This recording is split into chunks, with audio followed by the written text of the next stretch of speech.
Hi guys, I'm Darren, and in this video we're going to revisit pan and tilt.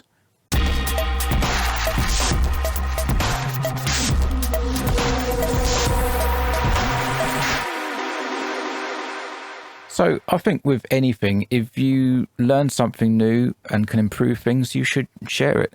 So I'm actually setting up my pan and tilt for my Ranger 2000 at the moment, and I found some better ways of actually doing it in the transmitter. We can actually get the same functionality, but it actually makes things a lot simpler. For example, I found I needed to reverse the tilt on my Trinity goggles, and using this new method would be much simpler for doing that. What we're also going to have a look at is extending the actual movement on the servo. This is not going through a flight controller, this is just using the transmitter. So all I've done at the moment is created a basic model and changed the name of it. The first thing that I'm going to do is go into the menu, and what we're going to do is go down and we're going to find extended limits, I believe it's called. Yeah, so if we check extended limits, we can actually get this or these two servos to move further. So this is, I've got a 180-degree servo on the pan and just a standard MG90S on the tilt.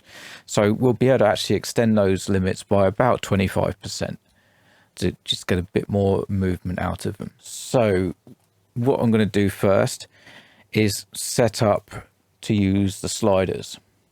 So this is going to be a really simple thing. We're just going to, same as the last tutorial, going to create a couple of inputs. So I'm going to go through, I'm going to use 7 and 8 because that's what it's plugged into on the L9R. Call it pan. And now we're going to set the source to the left slider. I explained in the previous video that I'm using the left slider for my pan because I figure I'll be panning more than tilting, and this hand will still be controlling the aircraft for, possibly. So this hand will be more free to pan as I wish. I mean, obviously if we're in a 3D cruise mode or something like that, we can use this, or 2D hold, I guess it is on vector. So but I figured if I'm flying normally, I can still use pan on here and I won't have any issues, and just use this one for tilt. So anyway, we're going to set it up for pan. We're not going to change anything else at the moment. All I'm going to do is put the slider in the center indent, and the same on this one. So just until you can feel that it's in the center position. So that's all I'm going to do, and I'm going to do exactly the same with tilt. So we've created our tilt, we've set it to the right slider. Now what we need to do is go into the mixer to pass it to the actual receiver itself. So, pressing the wrong button. We go down to channel 7 and create a new. It's already got the input selected because we've created that already. And again, all we need to do is name these.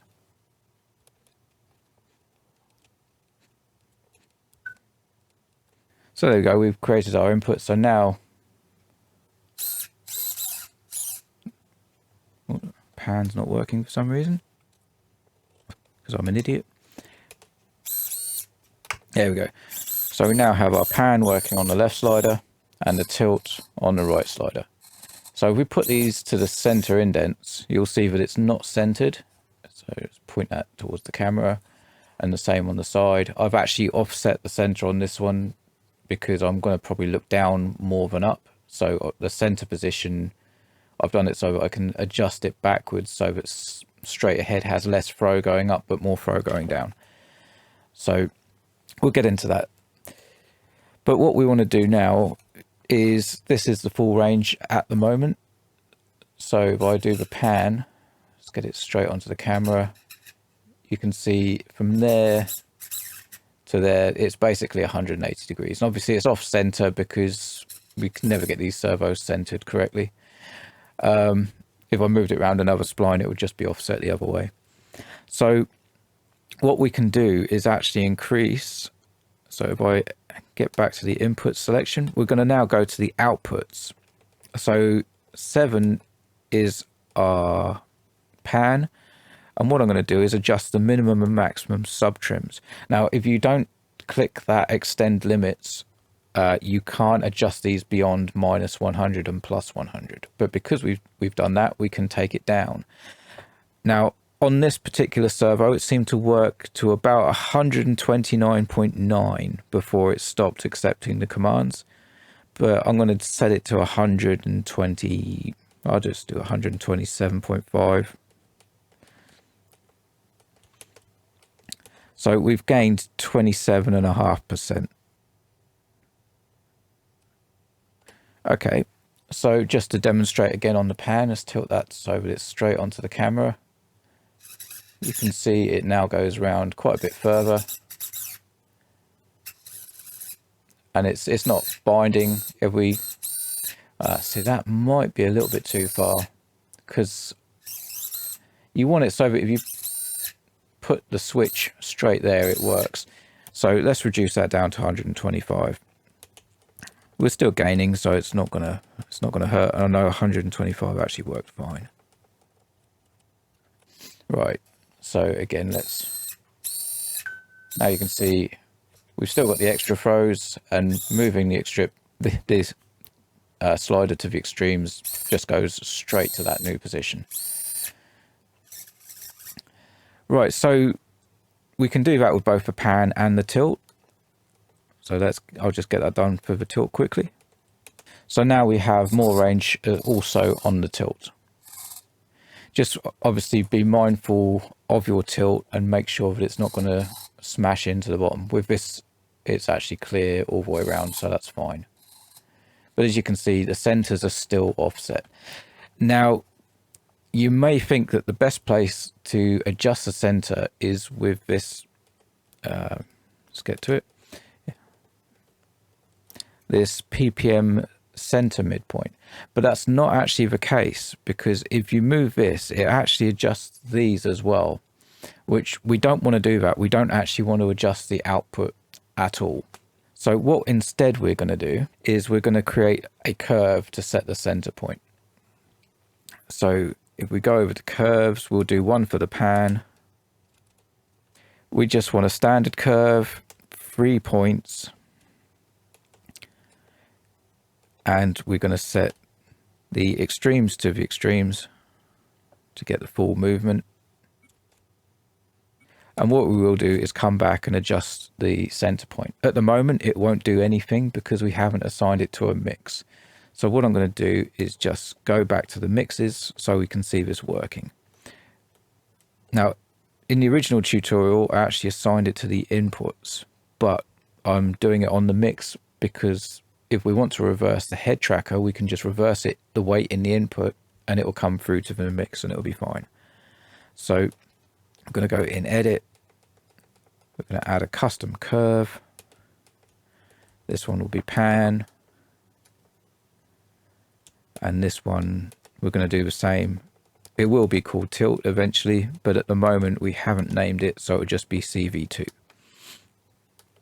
So now what we can do is go back into the curves and edit the center point. So if I hold this so that it's straight on,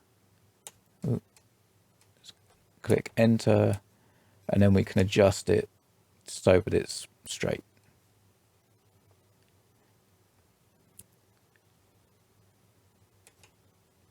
Yeah, it's between 7 and 8. So just for completeness, I'm going to do the same now with tilt.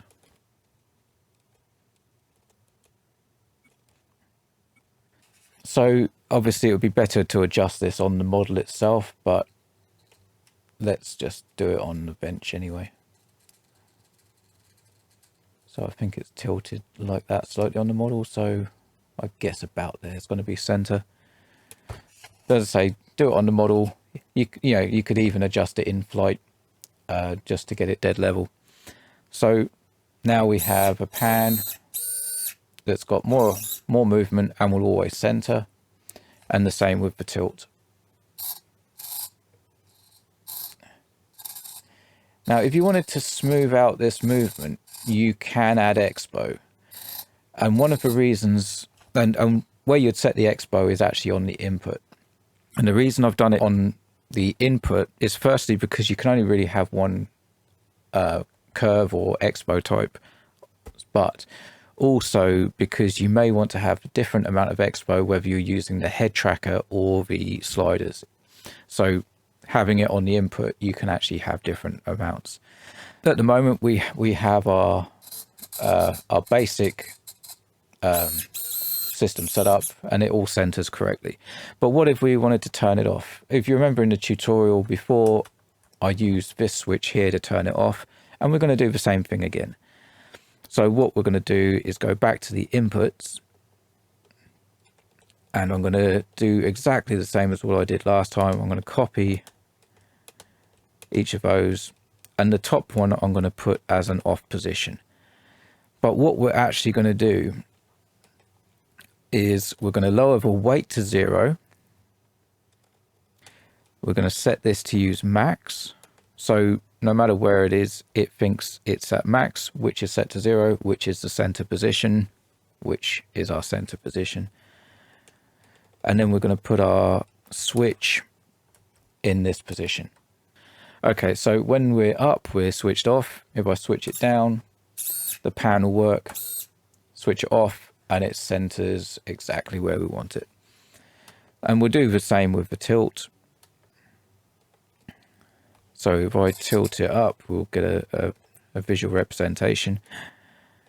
And what you want to do is edit the weight first before you set it to maximum. Otherwise, it will just go to the max in the other direction. Not that it matters. We've set our endpoints. We know everything's safe. But if we set that to 0 and then go to max, it's not going to affect anything.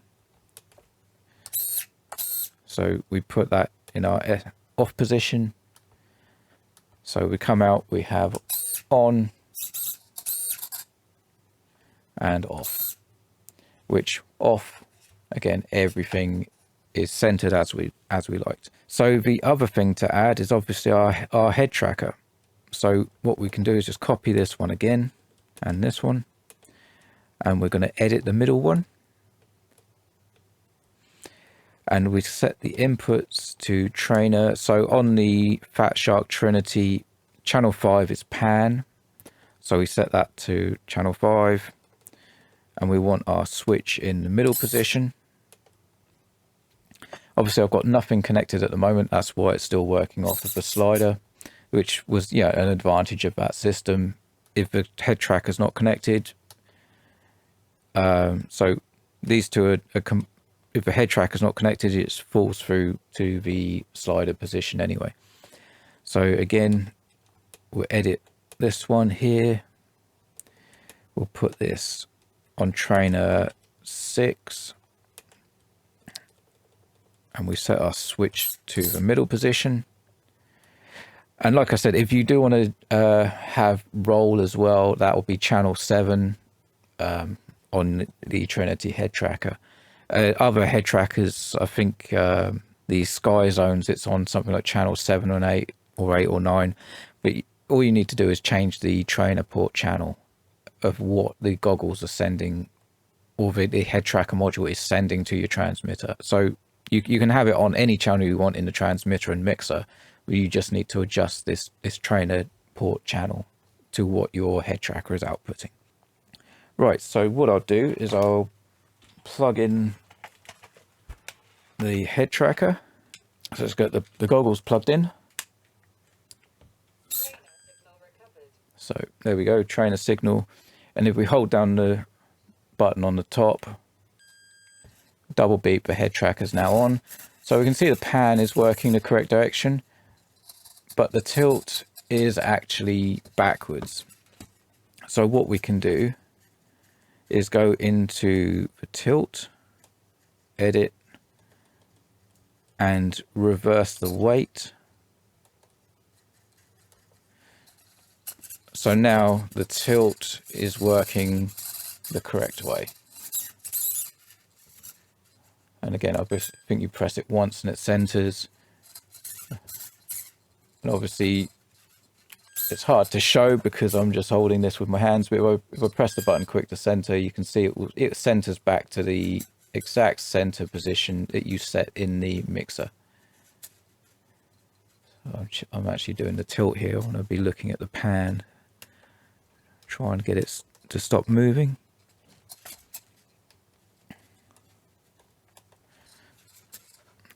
So there we go. That's going to be about center. I'm just holding it as best I can. But you can see it's all lining up with that one curve that you set for the center in the mixer. So the other thing is you can adjust the limits. So if you find that you have to tilt your head down, you can actually add a curve onto the head tracker to give you a bit more movement for less movement on the goggles. So I'll just briefly show you how to do that.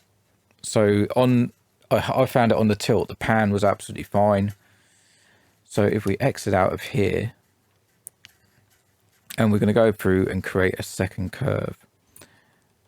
And what we'll do is we'll call this one T. So THT for head tracker. And what we're going to do is, again, we're just going to create a standard 3-point curve at the minute. We can leave the center where it is. Oh, sorry, actually, no, so we need to do a 5-point curve. So the center stays where it is, that's absolutely fine. But what you want to do is put your goggles on and you adjust the down. You're going to set this on here to -100 and this one to -100 and these two here to +100. Sorry, the light is getting that top bit. I'm just going to put the goggles down for a bit. So what we now need to do is change it from a standard curve to a custom curve, which that allows us to adjust these points here. So what you want to do is put your goggles on and then look up or down and adjust these to these points here to the point where you feel your head is comfortable in that extremity and the servo has reached its end point. So for example, let's see, I need to put this on the input, sorry.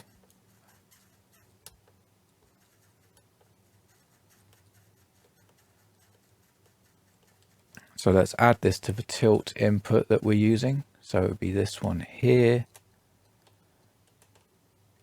And we're going to add a custom curve. And that will be tilt head track.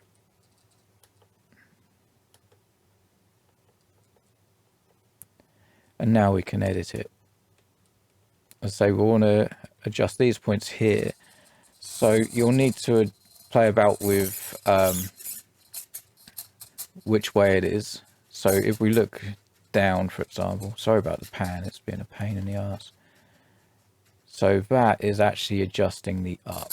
So you would put these on your head, look up until where it feels comfortable, and then adjust this to where the servo stops moving, which is about there. And then obviously you can back off a little bit.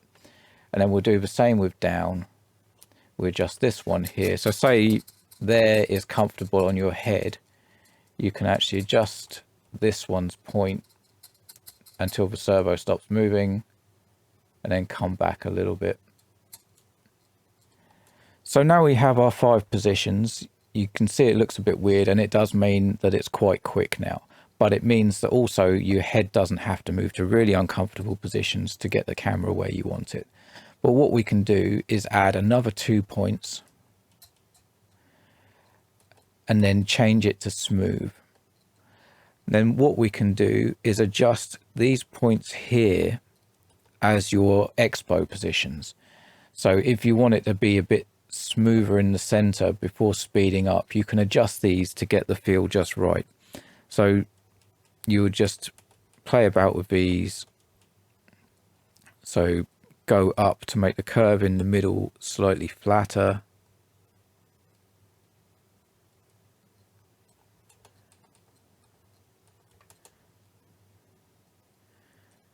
So then the center will be less sensitive. So if you can see, it's sort of flattening out this area here. It means the extremes will be quick again, but the center, where you'll probably be most of the time, will be nice and flat. But that there is how to adjust to get the full movement without having to crank your head all the way up or all the way down, which could be quite uncomfortable. So there we have it. That is how to set up pan and tilt. So if I unplug this,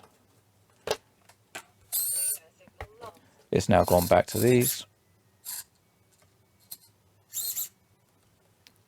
And the off position. So there you have it. This is how you set up pan and tilt on your Tyrannus. And you have 3 options of what you want to do. It's now fully adjustable. You have extended range. You have a center position that just works with everything. And get out there and fly it. If you found this video useful, I'd really appreciate a thumbs up. If you want to leave a thumbs down, that's absolutely fine, but please leave a comment to let me know what I can do to improve the video. And if you haven't already, please consider subscribing so that it gets this video out to more people and potentially helps them too. So thank you for watching. I'll see you on the next one.